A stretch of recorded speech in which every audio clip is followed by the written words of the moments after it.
बड़े अच्छे लग रहे हैं। आप बेलपत्र के साथ बड़ी प्रीति रखते हैं तो समी पत्र के साथ भी बड़ी श्रद्धा रखिए। शायद यह आपको ना पता हो तो मैं आपको निवेदन कर दूं। 100 कमल महादेव के ऊपर चढ़ाएं, एक नीला कमल चढ़ाएं, उसका एक बराबर फल है। आज मैं बात को यहाँ से आरंभ कर रहा हूँ। शंकर को कमल बहुत प्रिय है और महादेव को कमल चढ़ाने से घोर गरीबी का नाश होता है।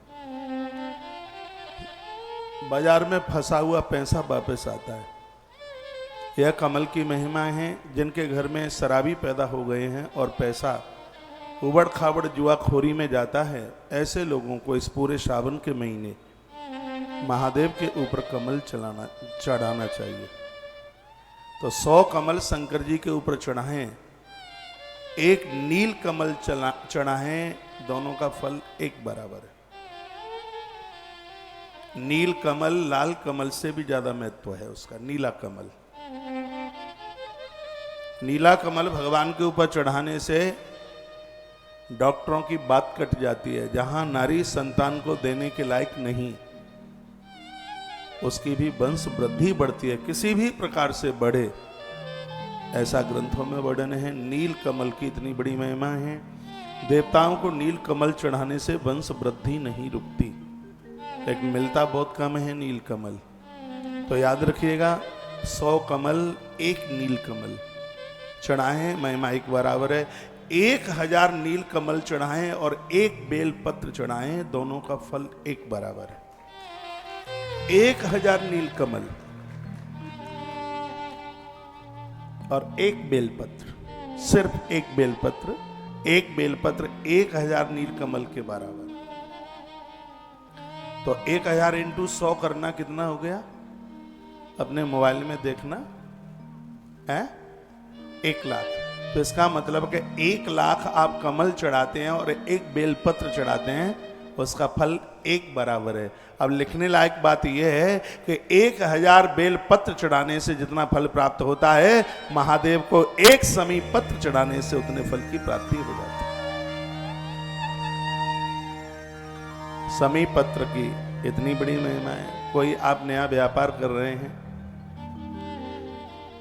कोई मकान का आप उद्घाटन, इस समय सावन का महीना है, आप नया मकान बनाने की नींव रख सकते हैं, लेकिन नए मकान में आप गृह प्रवेश नहीं कर सकते। 4 महीना मकान बन गया है, उसमें फर्नीचर लगा लीजिए, सब कुछ कर लीजिए, दिन भर रहिए वहाँ, लेकिन रात्रि को नहीं सो सकते, क्योंकि इस समय चातुर्मास चल रहा है और देवता शयन में है, लेकिन भवन निर्माण कर सकते हैं। समी के लकड़ियों के ऊपर किया गया यज्ञ यजन किसी भी प्रकार का दोष नहीं रहने देता। यदि आप लिख रहे हैं तो मैं कुछ बातें आपको लिखाई देता हूं।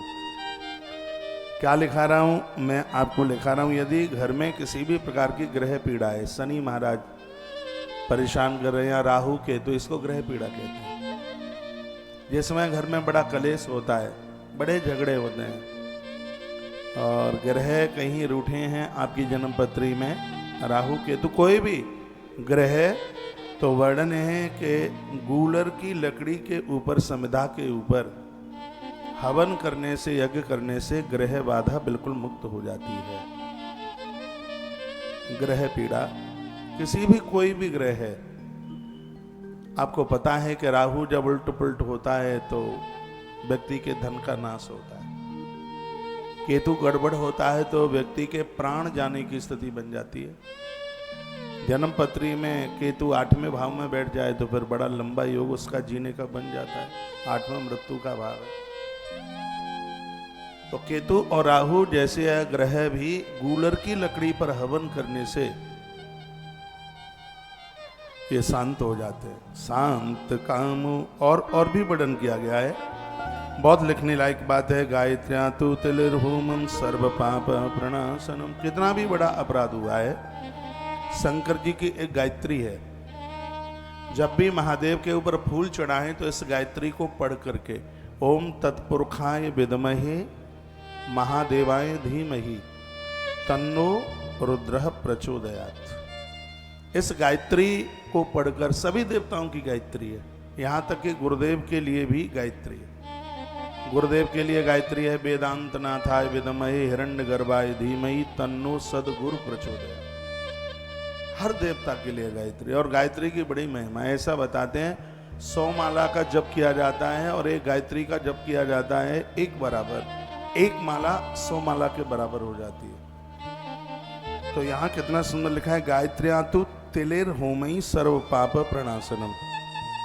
जो कि सामग्री में तिल और घी मिलाकर इस गायत्री के द्वारा जो भगवान को प्रसन्न करने के लिए आहुति डालते हैं, सर्व पाप प्रणाशनम, उनके संपूर्ण पाप जल करके राख हो जाते हैं।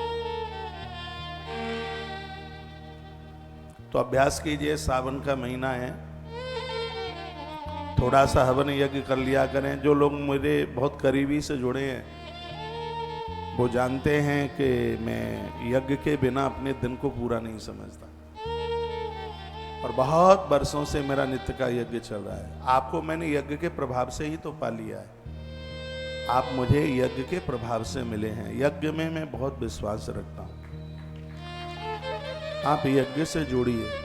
यज्ञ वही विष्णु, यज्ञ साक्षात भगवान का रूप है, और यज्ञ से संपूर्ण देवता अपने आप में अति प्रसन्न होते हैं। घड़ी का कांटा 12:51-52 पर पहुंचा है। 1 बजे कथा कटेगी। सत्संग टीवी से तत्काल तुलसी तपोवन यूट्यूब चैनल में जुड़ जाना।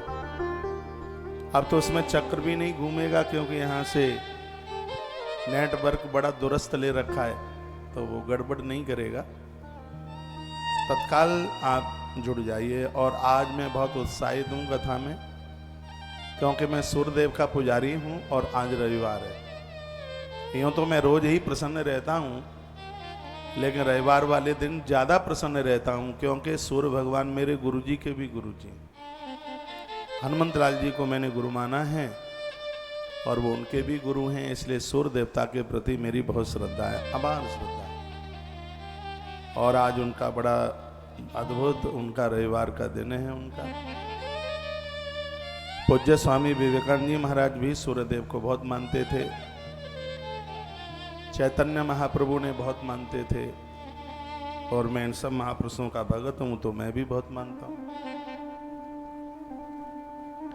तत्काल आप तुलसी तपोवन यूट्यूब चैनल पर जोड़कर संपूर्ण कथा का आनंद लेना।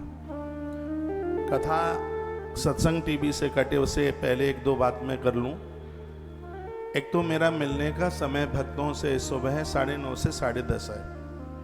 प्लीज इस टाइम का पालन जरूर कीजिएगा, क्योंकि मैं अनुष्ठान में बैठा हूं, और उज्जैन जैसी धरती पर मैं नोट कमाने के लिए नहीं, पैसों के लिए तो बहुत बड़े सेठों की यहाँ कथा करता, इस धरती पर मैं पुण्य कमाने के लिए आया हूं। मैं भी अनुष्ठान में बैठा हूं, एक भी दिन अभिषेक छोड़ूंगा नहीं। टाइम का आप ध्यान रखेंगे, 9:30 से 10:30, 1 घंटा सुबह, और फिर शाम को कथा छूटते छूटते 4:30 तो कम से कम बजता ही है, लगभग 5 ही बज जाता है।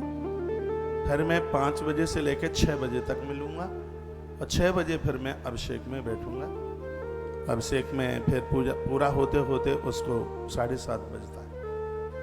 बहुत आनंद आता है। पूरा इस समय कैलाश बन गया है, सबके सिर के ऊपर पिंडियाँ होती हैं, पूरी प्रदक्षिणा लगती है, फेरी लगती है।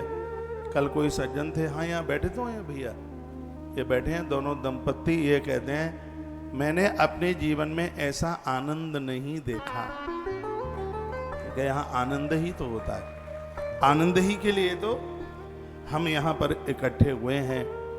तो यहाँ के स्थानीय लोग भी अब 3-4 दिन निकलने वाले हैं सावन के।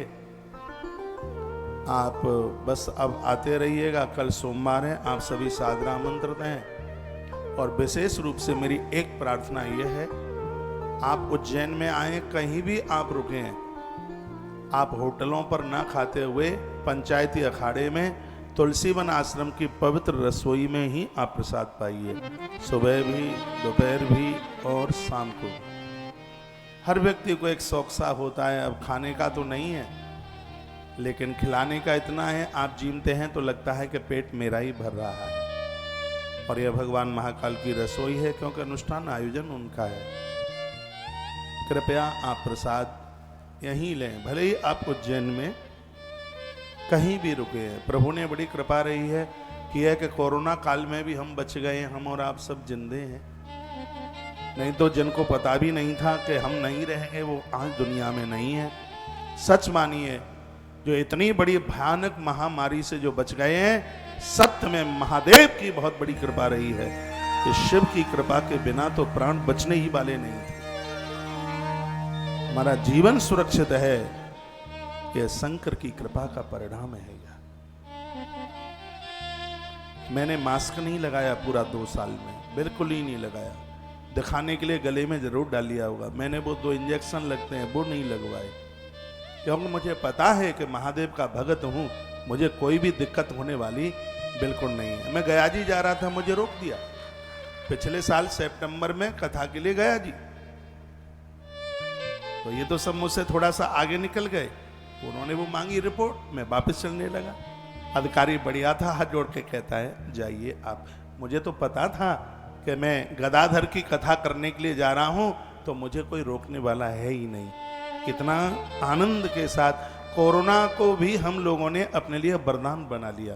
पूरी दुनिया का सर्वेक्षण किया जावे तो दास का नाम पहले आएगा। 27 महीने में जिसकी कथा रुकी नहीं है बिल्कुल। और काम इतने अद्भुत कार्य हुए हैं, सेवा कार्य इतने, अब मैं अपने मुंह से क्या बखान करूं। तो आज उत्कर्ष हो रहा है। वृंदावन की धरती पर इतना बड़ा कैंसर हॉस्पिटल, जहां लोगों की जान बचेगी, 125 करोड़ रुपया इस अस्पताल में लगने वाला है। जीवन का सबसे बड़ा काम है आपकी जेब से पैसा निकलवा लेना। आपकी जेब से पैसा तब निकलता है जब मेरा ईमान नाचता है, नृत्य करता है, तब निकलता है। तो यह संपूर्ण आयोजन महामृत्युंजय अनुष्ठान, यहाँ बहुत अनुष्ठान तो आश्रम की तरफ से बैठा हुआ है, जो जब इस कैंसर हॉस्पिटल के लिए अभिषेक हम इस कैंसर हॉस्पिटल के लिए करवा रहे हैं, यहाँ लोग आवे और वह बिल्कुल ठीक हों। काल उसका क्या बिगाड़े जो भगत हो महाकाल का। यहाँ की माटी में बड़ा प्रभाव है और यही सोच करके इस अनुष्ठान को किया जा रहा है। और मैं कहूँगा इस अनुष्ठान से आप बिल्कुल चूक मत जाना। आपसे 1.25 लाख न बन पावे तो 6000 शंकर का महारुद्रा, वो भगवान का महामृत्युंजय जप अपने परिवार के खाते में डाले ही देना। आपसे और ज्यादा न बन पावे 30 दिन में 11 अभिषेक, 11 अभिषेक की महिमा में जानता हूं। 30 दिन में 11 अभिषेक, एकादश अभिषेक, क्योंकि एकादश रुद्र हैं। 30 दिन में एकादश 11 अभिषेक, 30 दिन में 11 अभिषेक अपने परिवार के खाते में डाले ही देना। 30 दिन में 11 अभिषेक का सहयोग, 30 दिन में 11 अभिषेक का सहयोग 9000 रुपया रखा गया है। और एक अभिषेक रोज हो तो पूरा महीना का जो सहयोग है, मुझे लगता है ज्यादा बढ़िया है, उसका सिर्फ 11000 रुपया है। तो पूरा का पूरा, क्योंकि मैंने कल बोला है हर दिन अपने आमे महिमा युक्त है। पैसा इस सोमवार को ना हो पावे 2022 के को, तो 2023 के सावन में डाल देना, क्योंकि इस आश्रम में तो उधारी भी चलती है। पैसा आ जाएगा लेकिन 2022 के सावन का सोमवार नहीं आएगा। आश्रम के नंबरों पर कांटेक्ट करते हुए, फोन न उठे तो मैसेज डाल देना। ये जिम्मेवारी मेरी है, रोजाना लिस्ट आश्रम से मंगाता हूँ, यहाँ आपके नाम पूरे कराता हूँ। यह जिम्मेवारी मेरी है, आपका एक अभिषेक पूरा होगा। शर्त यह है कि अपना नाम आप गोत्र के साथ लिखाएं। गोत्र उसमें, क्योंकि जब गोत्र आप लिखा देते हैं 7 पीढ़ियों तक ये पूजा समर्पित हो जाती है। कल सावन का प्रथम सोमवार है। हमारे पास में इन ब्राह्मण देवताओं की एक बहुत बड़ी फौज है, बहुत बड़ी टीम है, क्योंकि इन सब चीज़ों में हम खुद श्रद्धा रखते हैं। तो आप आश्रम के नंबरों पर कांटेक्ट संपर्क करते हुए अपना नाम लिखा दें गोत्र के साथ। जो लोग यहाँ पहुँच सकते हैं, यहाँ के स्थानीय मालवा क्षेत्र के लोग हैं, कल वो यहाँ पर पहुँचें। पहला अभिषेक सुबह 7 बजे शुरू होता है, फिर उसके तत्पश्चात लगभग 8:30 बज जाते हैं। उसके बाद में फिर शुरू होता है, उसको लगभग 10 सवा 10 बज जाता है। उसके बाद ब्राह्मण फिर कुछ लेते हैं, फिर 11 बजे तक बैठते हैं। 11 बजे फिर वह यहाँ से 12 बजे उठते हैं और 3:30 पौने 4 बजे फिर उनका यहाँ आगमन शुरू हो जाता है। लास्ट का अभिषेक है शाम का, जो लगभग 6:15 बजे शुरू होता है और 7:45 बजे आरती और पूरा 8 ही बज जाता है पूरे कार्यक्रम में। इस प्रकार से यह नित्य की यह पूजा आराधना, इस प्रकार से आप यहाँ पहुँच करके ये सौभाग्य कमाएं। यहाँ चलने वाले अखंड भंडारे में भी आप अवश्य में सहयोगी बनना। और आइए, मैं गोस्वामी तुलसीदास जी महाराज की एक चौपाई के साथ में उन्हें वंदन प्रणाम करता हुआ इतनी अद्भुत बातें आपके बीच में रखूंगा। उसके लिए आपको आज कागज और कलम की जरूरत पड़ ही जाएगी, क्योंकि वो बातें हैं जो मैं 26 महीने में बोला नहीं हूँ और पहले के कार्यक्रमों में भी नहीं बोला। हर कथा को एक परिवर्तन बदलने की मेरी कुछ ऐसी चेष्टा होती है। अब वो ही सुना सुनाया सुन लिया तो क्या मायना रखता है।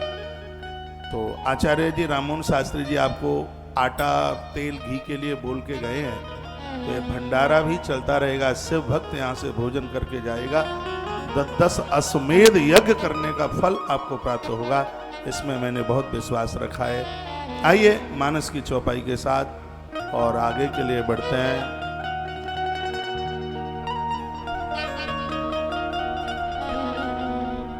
आशुतोष तुम अवधरदानी आरती है रहो दीन जन जानी।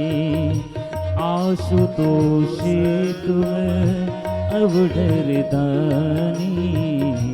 आरती है रहो दीन जन जानी। आशुतोषी तुम्हें अवधरदानी आशुतोषी तुम्हें अवधरदानी आरती है रहो दीन जन जानी। आशुतोष तुम्हें अवधरदानी आरती है रहो दीन जन जानी। आशुतोषी तुम्हें अवधरदानी आशुतोषी तुम्हें अवधरदानी आरती है रहो दीन जन जानी। आशुतोषी तुम्हें अवधरदानी आरती है रहो दीन जन जानी। आरती है रहो दीन जन जानी। बोलिए शंकर भगवान की जय। हमारे मध्य में हमारे तुलसी तपोवन यूट्यूब चैनल की श्रोता बहन दीपा बहन है परिसर में। आपके लिए काफी मैसेज आ रहे हैं, यदि आप बैठे हैं तो थोड़ा साथ उठाइए।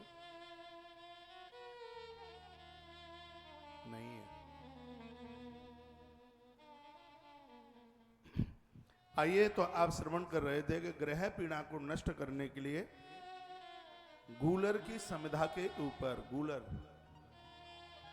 लकड़ी आती है गूलर की, कोई भी ग्रह उठाओ, भगवान शिव के गायत्री के द्वारा ओम तत्पुरुषाय विद्महे महादेवाय धीमहि तन्नो रुद्र प्रचोदयात्, इससे आहुति डालिए, ग्रह पीड़ा का निवारण हो जाएगा। गायत्रा जप काले तू कथिता पापनाशना, जितने भी देवताओं की गायत्री है ये पापों का नाश करती है।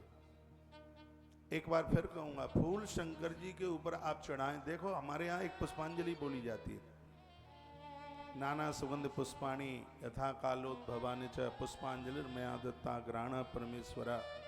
उससे पहले देवताओं की गायत्री बोली जाती है।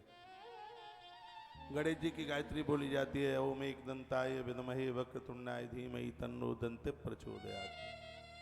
21 दूर्वा इस गणेश गायत्री से भगवान गणेश के ऊपर चढ़ाइए। यदि किसी ने प्रॉपर्टी दबा ली अपने कब्जे में कर लिए, वो मुक्त हो जाएगी। प्रभाव है, गणेश पुराण में बहुत बड़ी महिमा। हनुमान जी की गायत्री है, ओम रामदूताय च विद्महे वायुपुत्राय धीमहि तन्नो हनुमत प्रचोदयात्।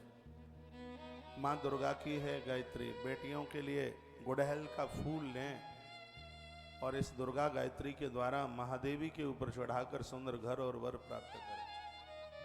ओम कात्यायनी च विद्महे कन्याकुमारी च धीमहि तन्नो दुर्गा प्रचोदयात्।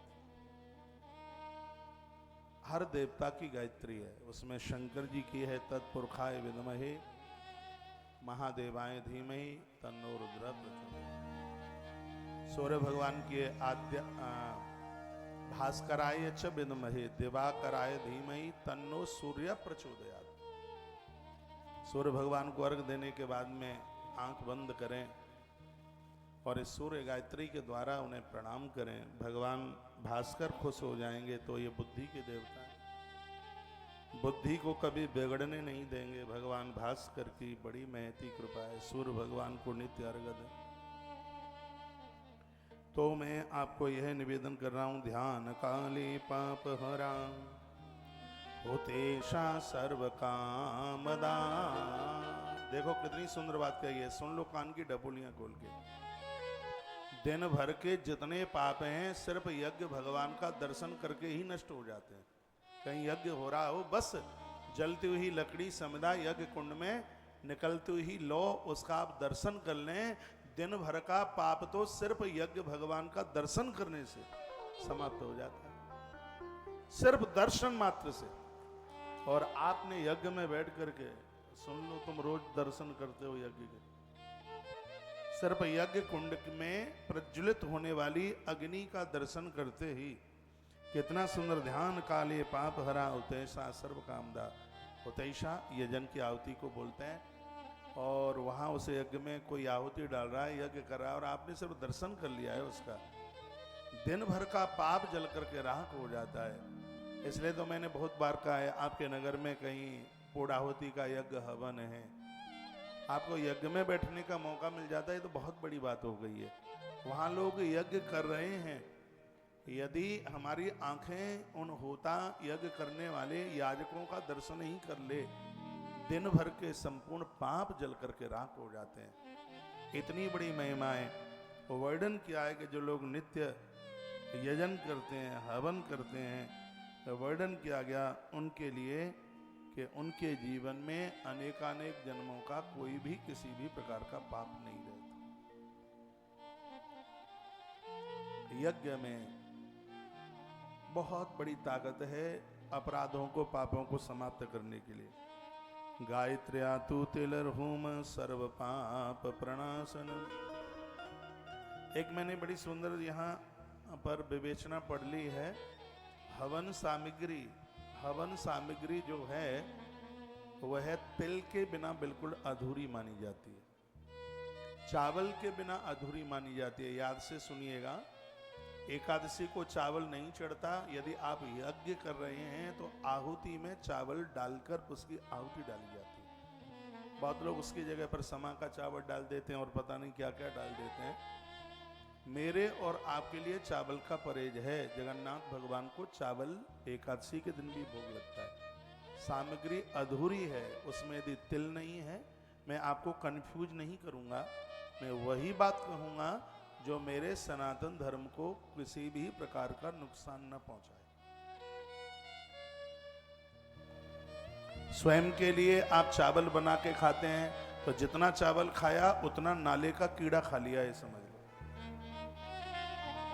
स्वयं के लिए भले आप एकादशी नहीं करते, लेकिन एकादशी के दिन चावल ना खाएं, मसूर, मटर, किसी भी प्रकार की दालें, और मैं तो कहूँगा दोपहर के समय कच्चा भोजन, रोटी भी नहीं।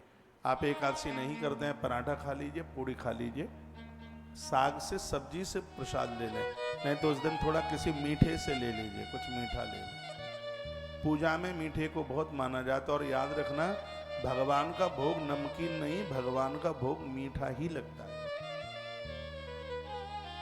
आप तो पोहा बना के रख देते हैं उसके सामने, तुम ही खाते रहो पोहा, उसको तो मिश्री अच्छी लगती है उसको। कल मैंने बोला है, सावन का महीना है, शंकर अति प्रसन्न हो जाते हैं। मालपुआ, सिंगाड़े की लपसी और गन्ने के रस की खीर और सेवई की खीर। और याद रखना, सावन मनाया इसलिए जाता है, माता सती ने भगवान शंकर की आराधना की तो हरियाली के तीज के दिन भगवान महादेव का सती को दर्शन हुआ और माता सती ने सेमई की खीर का भोग महादेव को लगाया। हमारे ग्रंथों में वर्णन है कि सावन के महीने में अविवाहित कुंवारी बेटियां सेमी की खीर का भोग महादेव को लगाएंगी, उन्हें अच्छा घर और उन्हें अच्छा वर प्राप्त होगा। सेमई की सावन का महीना सती माता से जुड़ा है। सती माता को प्रथम दर्शन महादेव का 12 साल का अनुष्ठान किया था। शिव पुराण में कथा आती है, सती चरित्र में शिवार्चन किया था। माता सती ने 12 वर्ष का शिवार्चन किया और भोलेनाथ सावन के महीने में प्रकट हो गए और मैया सती ने यह मांगा था कि जैसे आप मेरे लिए प्रसन्न हुए हैं, जो भी कोई सावन के महीने में आपका आह्वान करे उनके लिए प्रसन्न होकर के आप प्रकट हो जाएं। ये वरदान दिया। कुंवारी बेटियों के लिए वरदान है शंकर जी का अभिषेक सावन। किसी वरदान से कम नहीं है अविवाहित बेटियों के लिए। बच्चों के विवाह के लिए 16 सोमवार, बच्चों के जन्म के लिए सावन का मंगला गौरी व्रत, मंगलवार का व्रत परसों आएगा। और ग्रंथों में कही गई इन बातों को कभी झुटलाया नहीं जा सकता। आपको कोई पूछे कि सावन को ही शंकर को इतनी मान्यता, इतनी प्रसन्नता क्यों? का 12 वर्ष सती ने साधना करी थी तो सावन की हरियाली की तीज को भगवान महादेव ने प्रसन्न होकर दर्शन दिया और माता को कहा था कि 12 महीनों में सबसे ज्यादा प्रसन्नता मुझे इस महीने में होगी और उस घर की बरकत नहीं रुकेगी। जो मैंने ग्रंथों में पढ़ा है वो मैं बता रहा हूं। उस घर की बरकत नहीं रुकेगी सावन के महीने में ससुराल से जिनकी बेटियां अपने पियर में होंगी। तब से लेके आज तक कन्याएं बेटियां विवाह के तत्पश्चात वो अपनी ससुराल से अपने पियर पहुंची जाती। एक झूला डाला गया था, वो झूले पर सती और शंकर दोनों झूले थे। आज भी झूला महोत्सव हमारे ब्रज में बहुत ज्यादा चलता है। पूरा का पूरा सावन सती और शंकर से जुड़ा हुआ है। मैंने बहुत बार कहा है, आप अपने घर की वधू को उसके पियर जाने से मत रोकिए, सावन में उसको जाने दीजिए। पहले के 15 दिन में नहीं जा सकते तो लास्ट के 15 दिन में अपनी बहू को उसके पियर जाने दीजिए, क्योंकि वर्णन है कि कन्याएं जो बेटियां ससुराल से सावन के महीने में पिता के घर आएंगी, उस पिता के घर में सर्व प्रकार से वृद्धि होगी। ये बात तो मैं पूर्व में भी कभी बोल गया।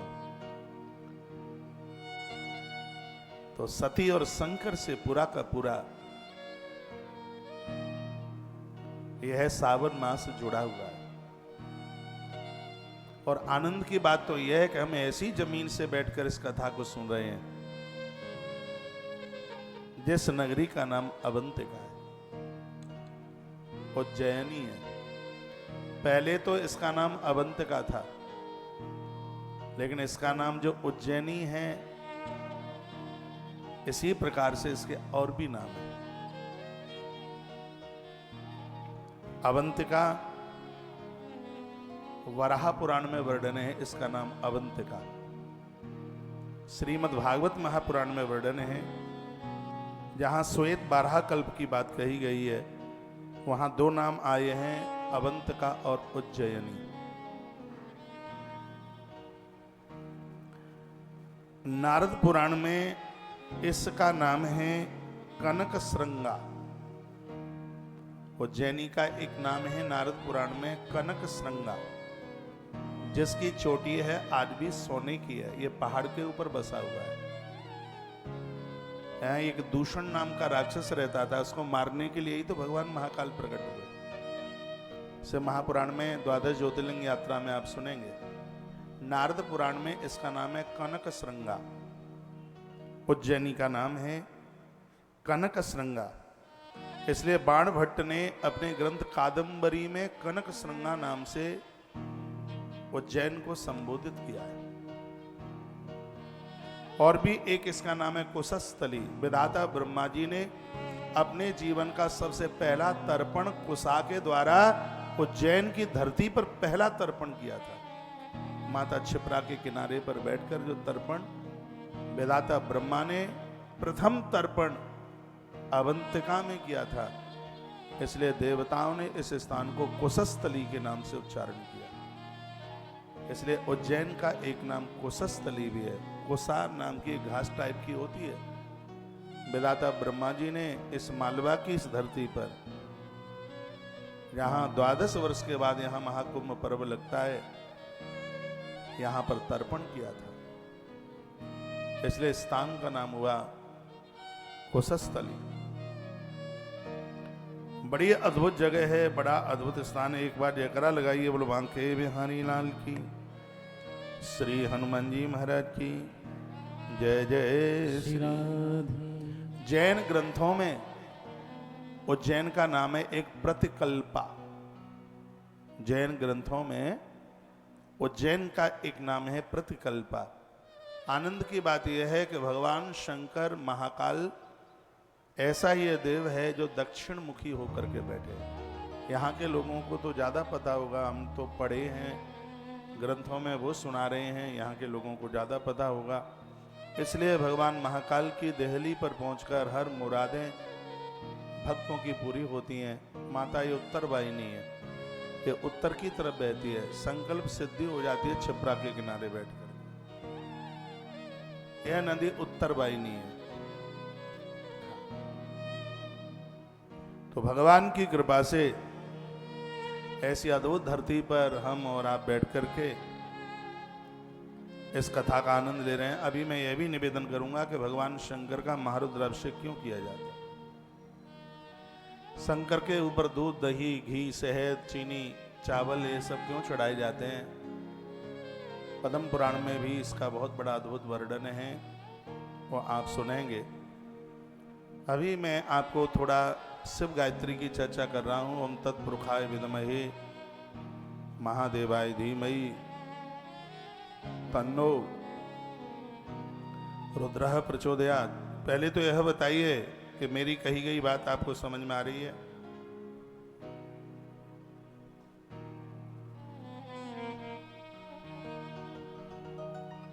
किसी ने पूछा है कि गन्ने के रस की खीर कैसे बनेगी। मैं उन्हें कहूंगा आप उज्जैन आ जाइए, फिर मैं बना के बताऊंगा कि गन्ने के रस की खीर कैसे बनेगी।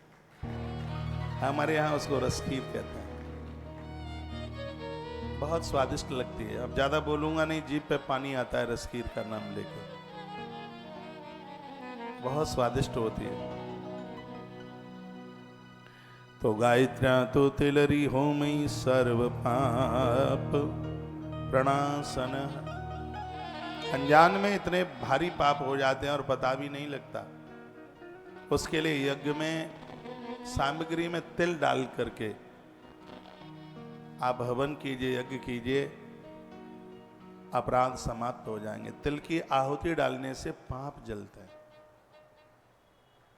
तिल दान में, तिल का तेल पितरों के लिए, पूर्वजों के लिए, तिल यज्ञ में हर प्रकार से हमें पापों से मुक्त करता है। भगवान नारायण के श्री अंग से तिल और कुसा दोनों प्रकट हुए हैं, ऐसा वाराह पुराण में लिखा है। तिल भगवान नारायण के श्री अंग से प्रकट हुआ है। पारा, चांदी और सोना ये महादेव से प्रकट है। तीन पारा, इसलिए पारदेश्वर की बड़ी महिमा है। पारा और स्वर्ण और चांदी, इसलिए जलहरी चांदी की ऊपर भगवान नंदेश्वर गिरने वाला पानी सीधा पितृलोक तक पहुंचता। ऐसा बताते हैं जिनकी शंकर जी चांदी की जलहरी पर गिरती है, उसको अभिषेक करते समय गया श्राद्ध का पुण्य तत्काल प्राप्त हो जाता है। इसलिए मैंने कितनी बार आपको कहा है, नर्मदेश्वर यहां से ले जाओ और चांदी की जलहरी आप खुद बनवा लो। और ऐसे शंकर जी अपने यहां रखो। जो शंकर का विरोध करता है वो हमसे बात करे। हाँ, जो सबके विरोधी हैं, शंकर का विरोध करते हैं कि घर में शंकर नहीं रख सकते, मैं उनको दशों ग्रंथों में बताऊंगा कि घर में शंकर का अभिषेक करने से पितृ दोष और वास्तु दोष कैसे छुटकारा पाते हैं। मत्स्य पुराण में वर्णन है। ताली बजाना मत आप, आपको नजर लग जाएगी।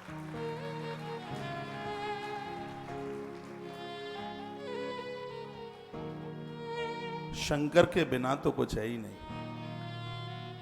से पंचायतन हो तो बड़ा कमाल हो जाता है। बस प्राण प्रतिष्ठित मत करना। आपके घर में शंकर की पिंडियां हैं, वो चिपकी ना हो, स्थायी ना हो, कभी भी उठाकर इधर उधर, ये बात ध्यान में रखना। घर में जो आप शंकर जी बैठाते हैं वो प्राण प्रतिष्ठित ना हो, उसको फेविकॉल से चिपकाइए मत, उसको उठा करके आप स्नान करा सकें। मंदिर की प्रतिमाओं को उठा के आप स्नान नहीं करा सकते। इसको कहते हैं चल प्रतिमाएं, जिनको उठाकर, शंकर जी हों उठा के, नंदी हैं, कार्तिकेय जी हैं, इनको उठाकर हाथ में लेके आप उन्हें नहला धुला सकें, वस्त्र से उन्हें साफ कर सकें। इस तरीके से घर में प्रतिमाओं को आप उसको ज्वाइंट ना करें, धरती पर चिपकाएं नहीं उसे। प्राण प्रतिष्ठा महोदधि बड़ा अद्भुत ग्रंथ है। सब किताबों को हम पढ़ते रहते हैं और यहाँ से प्रभु बातें बोलते रहते हैं जो आपके काम में आने वाली। सालग्राम, नर्मदेश्वर, ये प्राण प्रतिष्ठित कराने के लिए जरूरत ही नहीं पड़ती है, स्वयं ही प्राण प्रतिष्ठित है अपने आप में, अपने आप प्राण प्रतिष्ठित है। ऐसा देवता, इसी से पुराण में लिखा हुआ है कि आप नित्य शंकर को जल चढ़ाते हैं और आप कहीं गए, आपको महादेव की पिंडी नहीं मिली, तो आप ये रुद्र मुद्रा कहते हैं इसको, यूं 2 उंगलियों के बीच में अंगूठा ऐसे बाहर निकाल लें और इसके ऊपर ही 1 लोटा जल चढ़ा दें। मंदिर के महादेव के ऊपर चढ़ाने का जो महत्व है, इसका वही महत्व है। लेकिन इसका मतलब ये नहीं है कि अब शंकर जी पर चढ़ाई नहीं, अंगूठे पे ही चढ़ाते रहे। ये तब है जब आपको मंदिर का अभाव दिखाई दे रहा है, आपको मंदिर मिल नहीं रहा है। वैसे तो प्राय महादेव के तो मंदिर मिल ही जाते हैं। आज मैंने एक बात और सीख ली है, पहली बार बोल रहा हूँ क्योंकि मैंने पहली बार पढ़ी है। मैं अग्नि पुराण भी इस समय पढ़ रहा हूँ और अग्नि पुराण में महादेव का अद्भुत महात्म्य वर्णन है, लिखा हुआ है। उसमें लिखा है कि जिस समय बेलपत्र आप चढ़ा रहे हैं, उस समय बेलपत्र पर आपकी अनामिका उंगली, मध्यमा उंगली और अंगूठा, ये 3 ही स्पर्श हों। इन 3 से ही बेलपत्र को पकड़ करके चढ़ाइए। बेलपत्र चढ़ाते समय आपकी छोटी उंगली और तर्जनी, ये दोनों उसको छुए नहीं। ये मैंने आज पहली बार पढ़ा है और आनंद हो गया है पढ़ के। जब आप बेलपत्र चढ़ा रहे हैं, जैसे उदाहरण के तौर पर ये मान लिया जाए ये बेलपत्र है, इसको ऐसे आप चंदन में या रोली में ऐसे मोड़ कर, इसे डुबा करके और इसको यूं करके यूं ऐसे चढ़ाइए इसको, तो इसका प्रभाव अपने आप में और ज्यादा।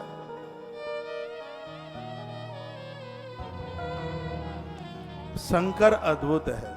जब कोई नहीं था तब भगवान महादेव थे, और जब कोई नहीं रहेगा तब भगवान महादेव ही रहेंगे। बोलो शंकर भगवान की जय। और हूँ एक गुप्त मत, सब ही कहूँ कर जोर। शंकर भजन बिना नर भगत न पावो मोर। शंकर जी के बिना भक्ति नहीं मिल सकती, ये बिल्कुल पक्की बात है। शिव के बिना दुश्मन को नहीं जीता जा सकता। इसलिए प्रभु राम बड़े होशियार निकले। रावण को जीतने के लिए महादेव की स्थापना समुद्र के किनारे करते हैं। महादेव प्रकट हो गए और राम को कहा, वरदान मांगो, क्या चाहते हो। राम जी ने कहा, तुम्हारे चेले के साथ युद्ध होगा, हम लड़ाई लड़ने को जा रहे हैं, तो वरदान दे दो हम जीत जाएं। शंकर जी ने कहा, तुम्हें विजय भी मिलेगी और अब मैं तुम्हारी स्थापना के द्वारा हमेशा हमेशा के लिए यहां सागर के किनारे पर आकर के बैठूंगा, और जो गंगोत्री का जल मेरे ऊपर चढ़ाएगा आके, उसको मैं अपनी सायुज मुक्ति दे दूंगा। महाराज, मनुष्य का जीवन मिला है तो रामेश्वर पर, रामेश्वरम भगवान पर गंगोत्री का जल जरूर चढ़ाना। जो गंगा जल आन चढ़ाव, सो सायोज मुक्ति नर पाव। जो रामेश्वर दर्शन करही, सो तनु तजी मम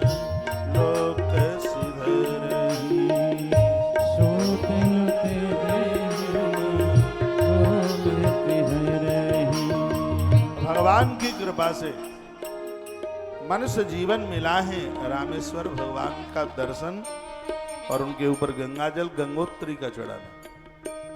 और भगवान की कृपा से अब के बार 1 महीना हम महाकाल की धरती पर बैठे हैं और अगली बार 1 महीना रामेश्वरम की धरा पर पूरा सावन का महीना।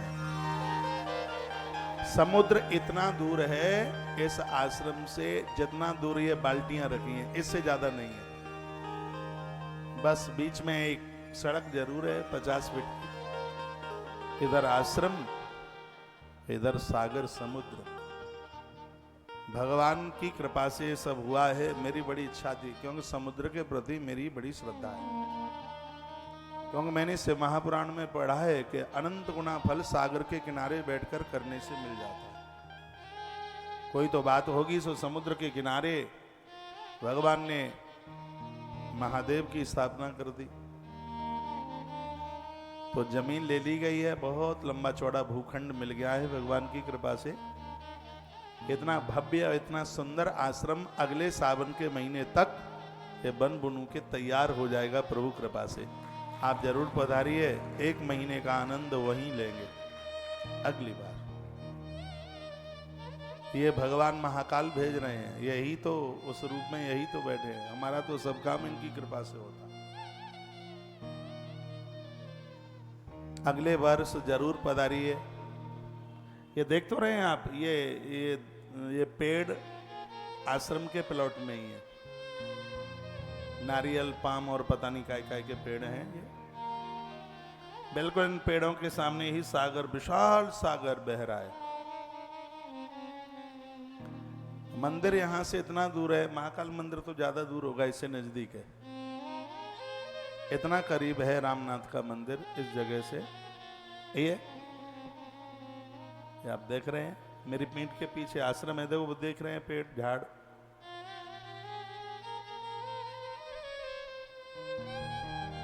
मुझे तो अब ऐसा लग रहा है कि कोरोना काल में हमने महादेव के जितने अभिषेक करे उसका परिणाम हमें रामेश्वर धाम मिल गया है, ये मुझे लगता है ऐसा।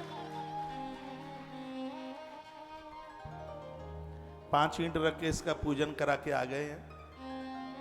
जमीन वाले के थोड़े पैसे रह गए हैं, जैसे ही वो चुकता होता है सोई काम आरंभ करते हैं।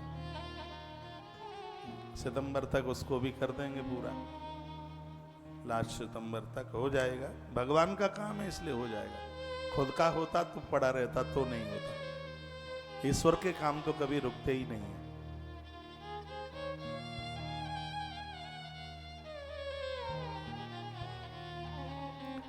जितना भी भगत जगत मुझे टेलीविजन पर आप सुन रहे हैं, सावन का महीना है।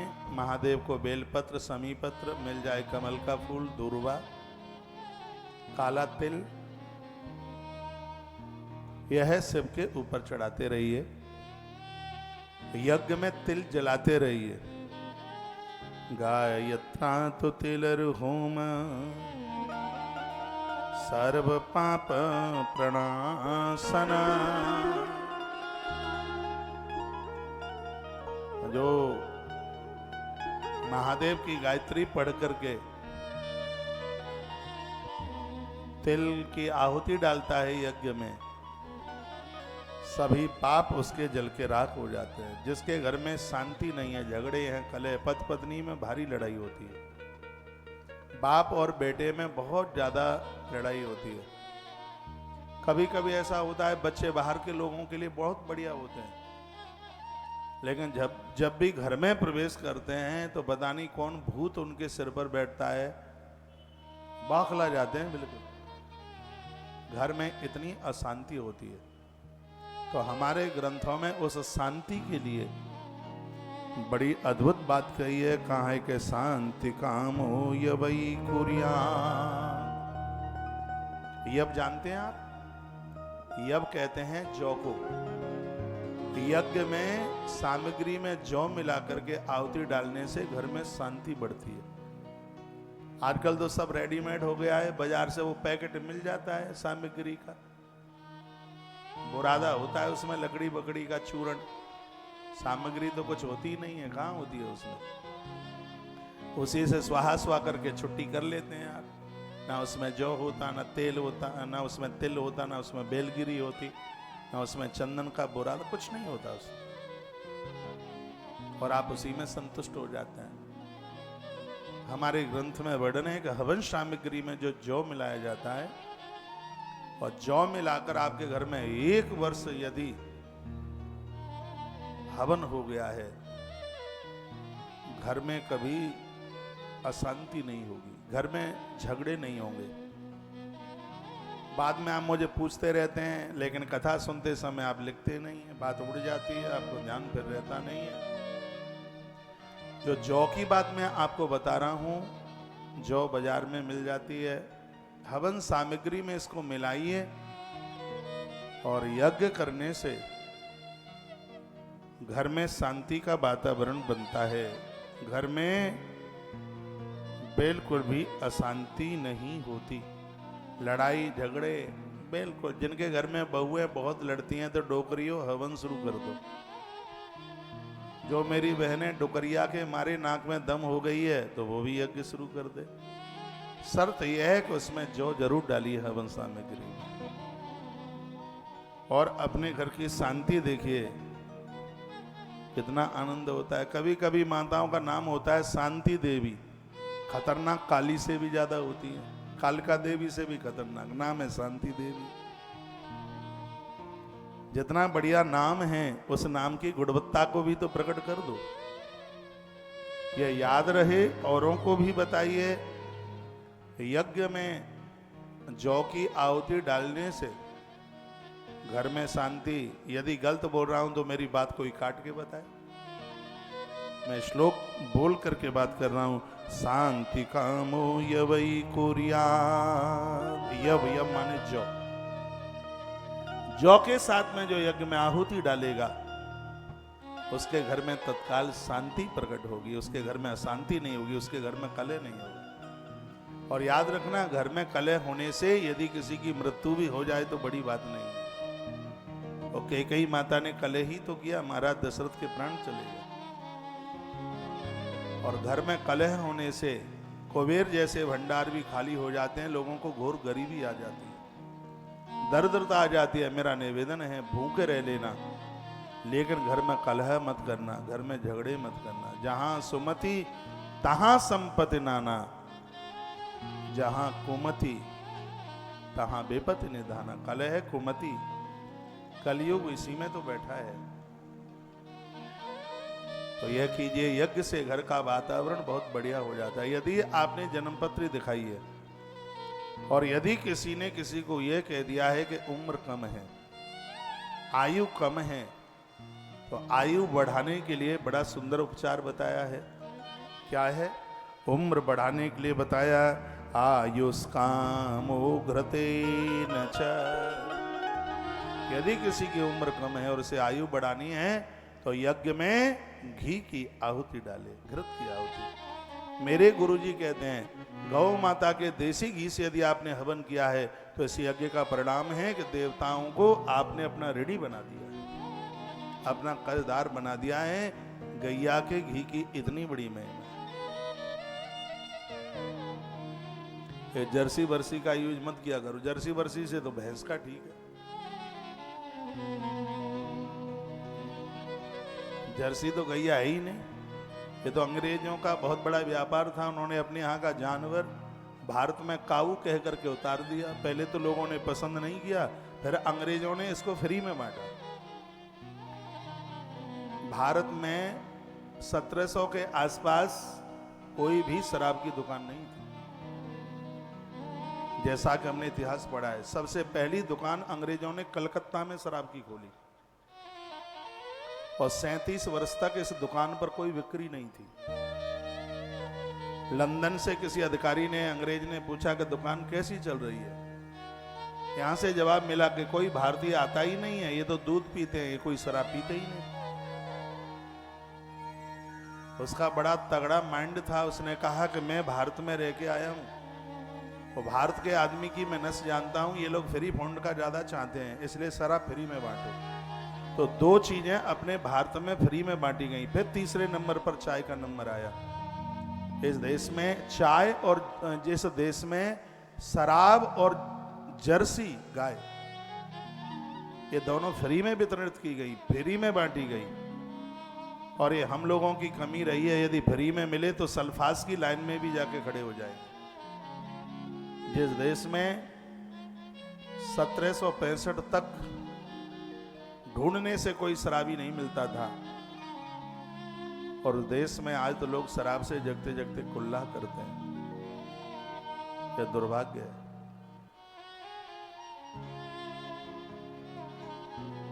जर्सी कैंसर बढ़ा रही है,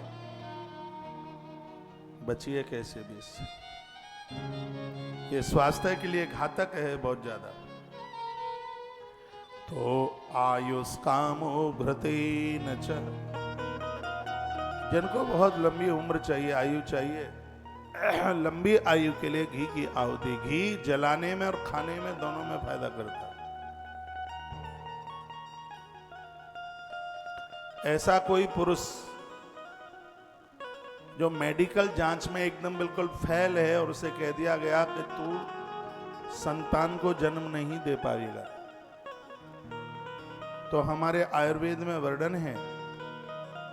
माताजी इधर आ जाए, आप पीछे आ जाए, ये गिर जाएगी पूरी टीवी। जो रस्सी बंधी है वहां बैठ जाए, अंदर बैठ,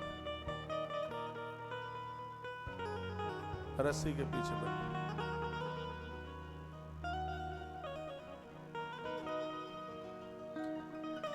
तो आधा लीटर दूध में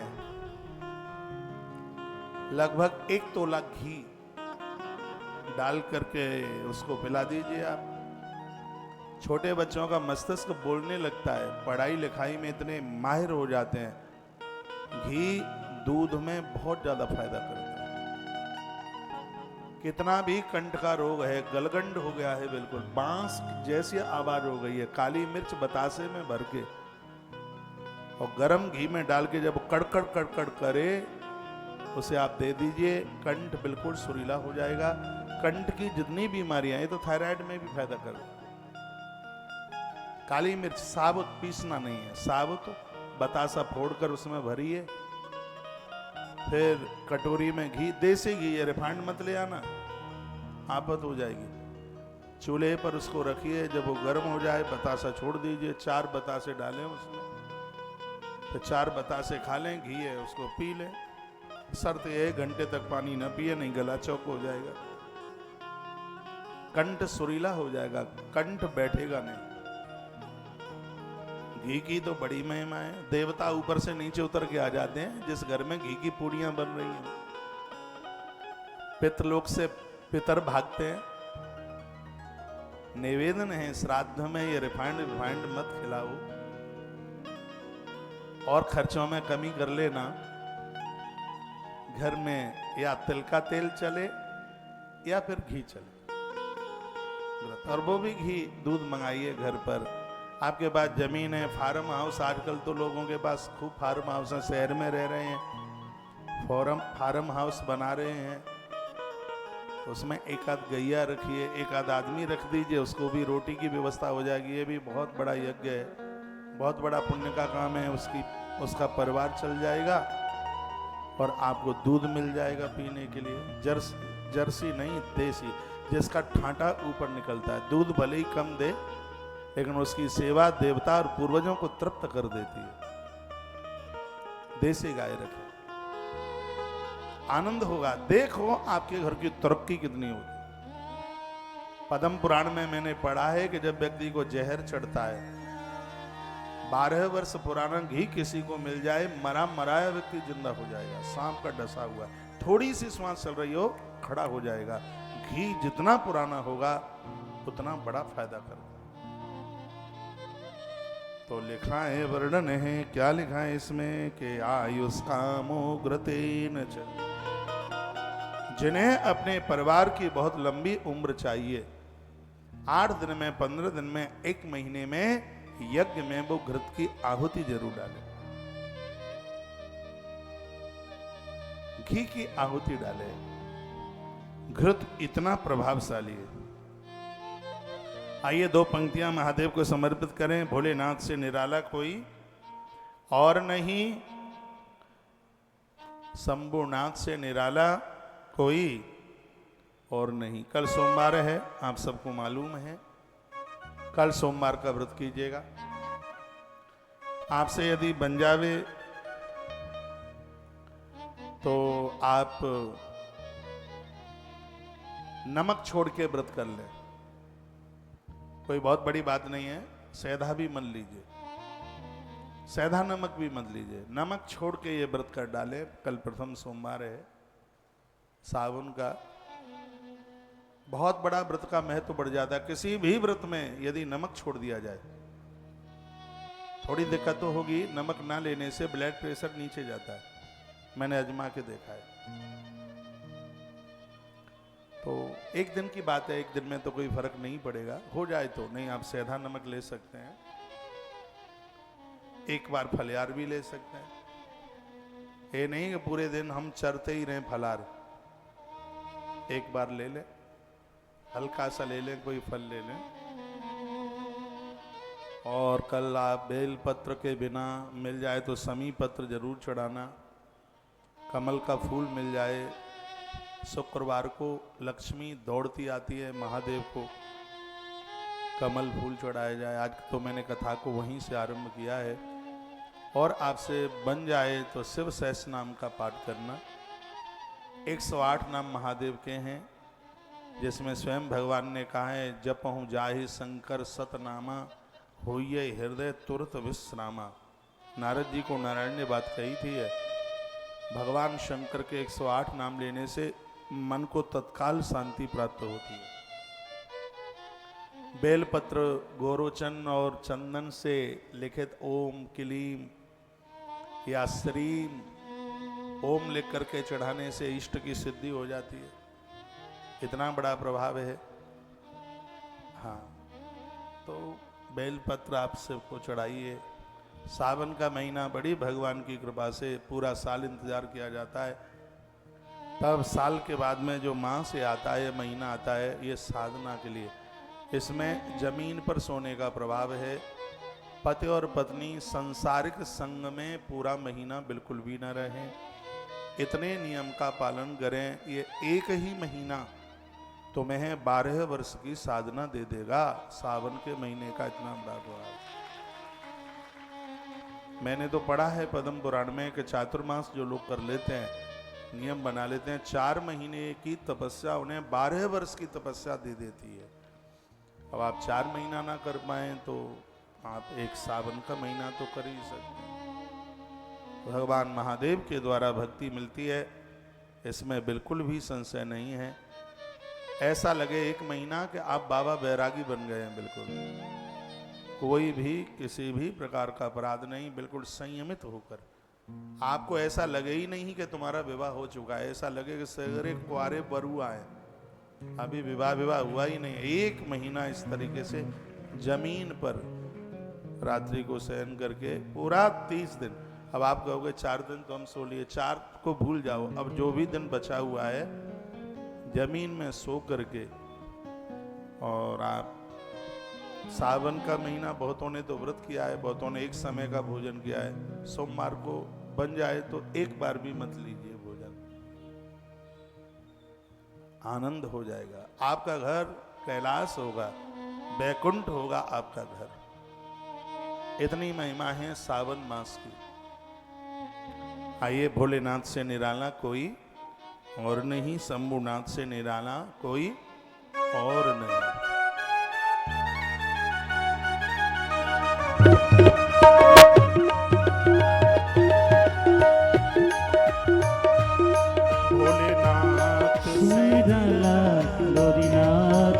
निराला कोई और नहीं, भोलेनाथ से निराला कोई और नहीं, कोई और नहीं, कोई और नहीं, कोई और नहीं, कोई और नहीं, शंभुनाथ से निराला कोई और नहीं, भोलेनाथ से निराला कोई और नहीं।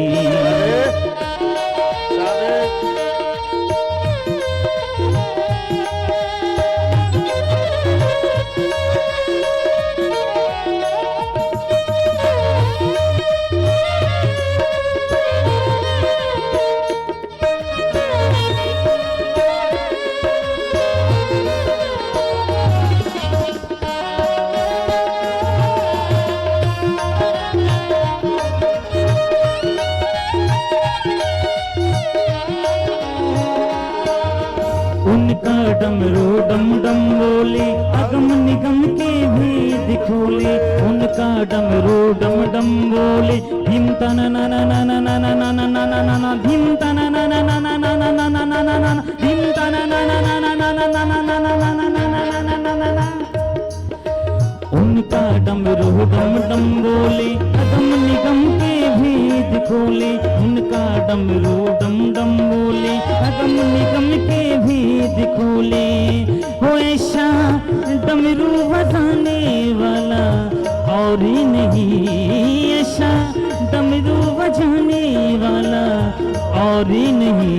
शंभुनाथ से निराला कोई और ही नहीं, दीनानाथ से निराला कोई और ही नहीं।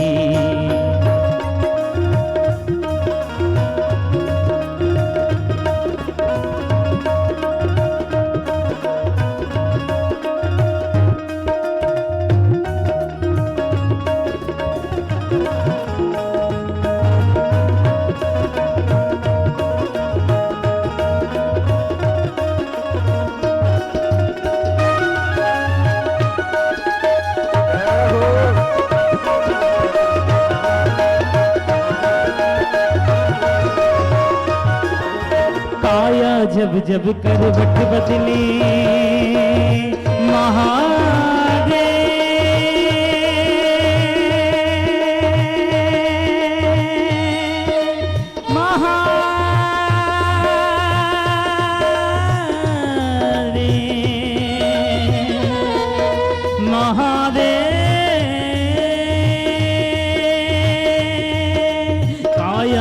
जब करवट बदले, पाप चमकते अगले पिछले। काया जब जब करवट बदले, पाप चमकते अगले पिछले। हो अब मुझे को बचाने वाला और नहीं, अब मुझको बचाने वाला और नहीं। भोलेनाथ से निराला कोई और नहीं, भोलेनाथ से निराला कोई और नहीं, भोलेनाथ से निराला कोई और नहीं।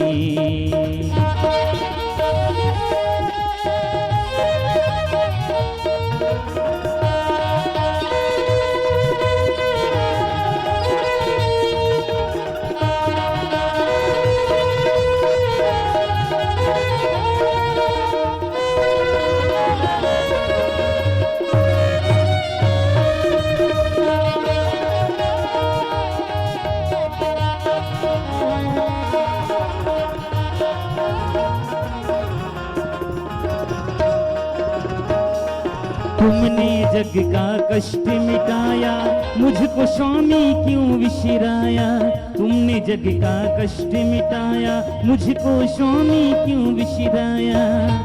ऐसा भक्तों का रखवाला कोई और नहीं, ऐसा भक्तों का रखवाला कोई और नहीं। दीनानाथ से निराला कोई और नहीं, भोलेनाथ से निराला कोई और नहीं, कोई और नहीं, कोई और नहीं, कोई और नहीं, कोई और नहीं। शंभुनाथ से निराला कोई और नहीं, दीनानाथ से निराला कोई और नहीं। शंभुनाथ से निराला कोई और नहीं, दीनानाथ से निराला कोई और नहीं। शंभुनाथ से निराला कोई और नहीं, शंभुनाथ से निराला कोई और नहीं, दीनानाथ से निराला कोई और नहीं। महादेवा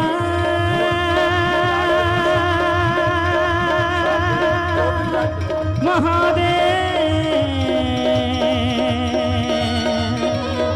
महादेव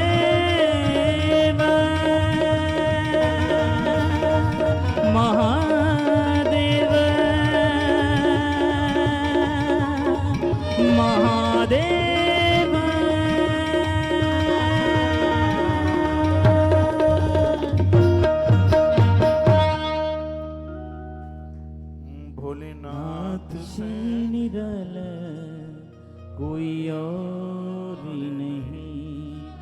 शंभुनाथ से निराला कोई और नहीं, कोई और नहीं, कोई और नहीं, कोई और नहीं, कोई और नहीं, भोलेनाथ से निराला कोई और नहीं,